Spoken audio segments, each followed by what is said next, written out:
ஒரு மனிதன் இயேசுவை பிடிக்க வந்தான். ஆனா அடுத்த நிமிஷம் அவனோட வாழ்க்கையே மாறுச்சு.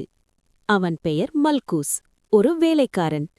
அவன் அந்த இரவு இயேசுவை கைது செய்ய வந்த கூட்டத்துல இருந்தான். அவனுக்கு அது ஒரு சாதாரண வேலை மாதிரிதான். ஆனா திடீர்னு இயேசுவோட சீடரான பேதுரு கோபத்தில் மல்கூஸின் காதை வெட்டினான்.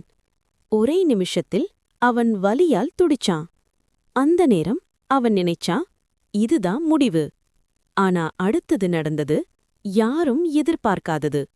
இயேசு அவனை நிறுத்தி பார்த்தார். அவனோட காதை மீண்டும் சரி செய்தார். அந்த நிமிஷம் மல்கூஸ் புரிஞ்சுக்கிட்டான். இவர் சாதாரண மனிதன் இல்ல. அவன் இயேசுவை பிடிக்க வந்தான். ஆனா அவனைத்தான் இயேசு குணப்படுத்தினார். ஒரு எதிரி ஒரே நிமிஷத்தில் மாறினான். நம்மை காயப்படுத்தினவர்களுக்கே நாம் நல்லது செய்தால் அது வாழ்க்கையை மாற்றிடும்.